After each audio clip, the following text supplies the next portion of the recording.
mặt về mặt truyền đạt thông tin thôi, nhưng mà cái trải nghiệm của các bạn ấy thì tự bản thân mỗi cầu thủ phải trưởng thành hơn, và những cái trận đấu có thể là khó khăn, có thể là mắc sai lầm, người hâm mộ cũng như là dư luận sẽ thật sự là phải thông cảm những cầu thủ trẻ hoặc là những cầu thủ nào đấy nếu họ mắc sai lầm, vì thật sự họ đã vào sân thi đấu là họ luôn luôn chiến đấu vì một màu sắc áo, chứ không phải họ muốn chơi kém. Timnas Vietnam menyerukan balas dendam kepada Timnas Indonesia setelah mereka gagal total di Piala Asia Qatar. Kegagalan Vietnam tersebut ternyata menyisakan luka mendalam bagi para supporter Vietnam. Salah satunya disebabkan oleh Indonesia, tim berjuluk The Golden Star Warrior tersebut. Bahkan dikandaskan oleh Indonesia di fase grup, Vietnam bahkan tidak memperoleh poin sama sekali. Kapten Timnas Vietnam, Do Hung Dung sangat terpukul atas luka di Piala Asia Qatar kemarin. Ia lantas menyerukan meminta semua rekan setimnya agar ikut serta membayarkan misi balas dendam atas kekalahan memalukan tersebut, apalagi nanti mereka akan berjumpa dengan Indonesia di kualifikasi Piala Dunia 2026 pada bulan Maret mendatang.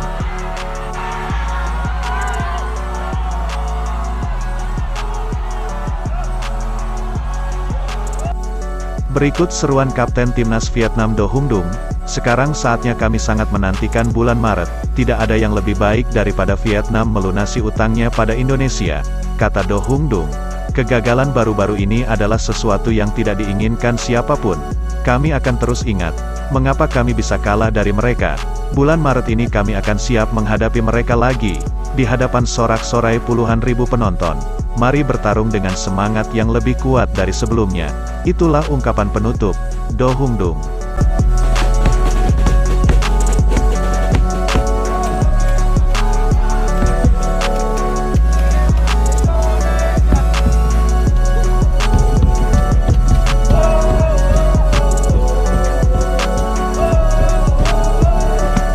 Begitu bersemangatnya para punggawa Timnas Vietnam menantikan laga kualifikasi Piala Dunia, dengan segera kembali bertemu Indonesia dan Irak. Kabar baiknya untuk Timnas Indonesia, kemungkinan besar, 3 punggawa baru Timnas Indonesia, yang baru saja merampungkan proses naturalisasi, yakni Tom Haye, J.I. Zes, dan Martin Paes, dan 2 pemain lainnya sedang proses menuju naturalisasi, seperti Nathan Chowaon, dan Ragnar Oratmangon.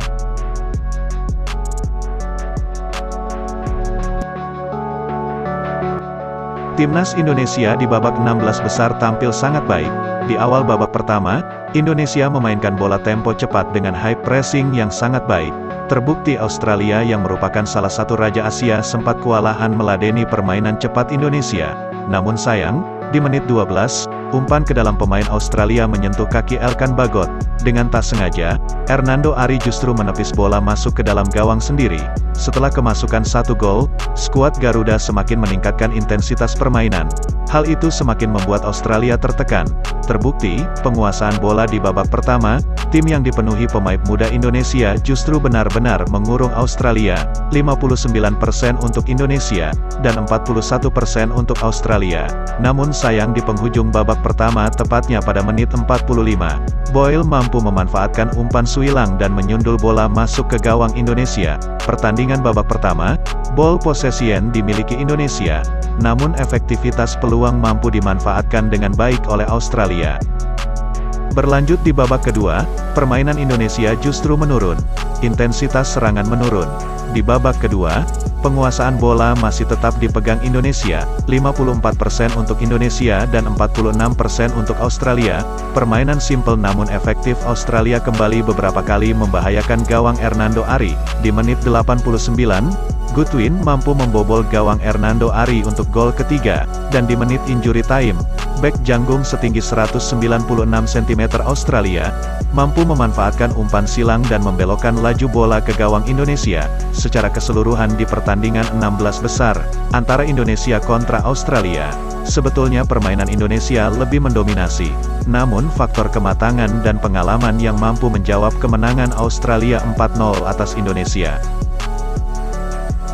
Terlepas dari kekalahan 4-0 atas Australia, sebetulnya progres permainan Timnas Indonesia sudah sangat baik dan meningkat. Namun penguasaan bola para pemain perlu dievaluasi ulang. Tidak jarang para punggawa timnas berlama-lama memegang bola, menggocek bola, sehingga beberapa pemain Indonesia yang sudah lepas pengawalan mesti kehilangan peluang sebab beberapa pemain terlalu lama membawa bola untuk pertandingan berikutnya di ajang kualifikasi Piala Dunia. Semoga dengan pengalaman yang begitu banyak dari Piala Asia hingga menembus babak 16 besar, jadi bahan evaluasi di ajang kualifikasi Piala Dunia, dan semoga timnas Indonesia bisa menyapu bersih sisa laga dengan melawan raksasa Asia Irak, Vietnam, dan Filipina, dan semoga dengan bekal pengalaman serta kematangan para pemain, mampu mengantarkan Indonesia menembus Piala Dunia 2026. Walau unggul dengan selisih gol yang cukup besar, pelatih timnas Australia, Graham Arnold memberikan pujian pada timnas Indonesia. Bahkan, dia mengatakan sendiri, pemain Indonesia memiliki kondisi fisik yang begitu kuat dengan postur yang besar. Berikut perkataan Graham Arnold, pujian untuk Indonesia, saya pikir mereka tampil tangguh. Secara fisik, mereka sangat besar dan kuat. Tadi adalah pertandingan yang begitu sulit bagi kami. Kematangan serta kualitas yang kami miliki di lini depan sudah terlihat hari ini, kata Arnold kepada wartawan Reuters.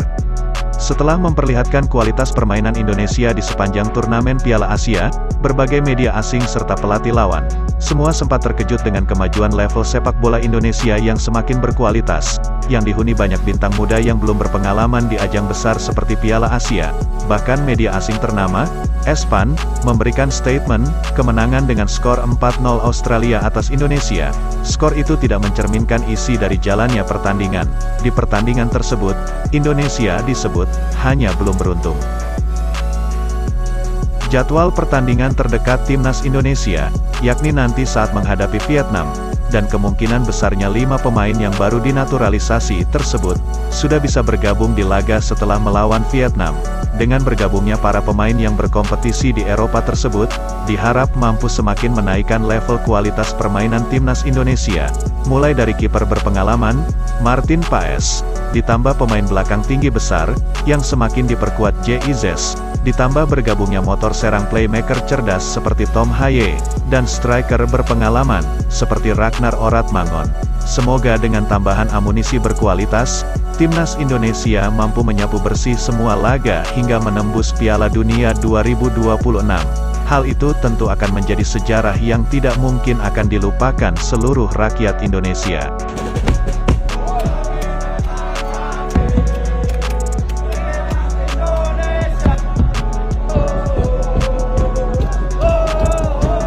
Sebelum meninggalkan tayangan ini, silakan Anda subscribe channel ini, agar Anda tidak ketinggalan semua berita serta jadwal pertandingan terbaru timnas Indonesia.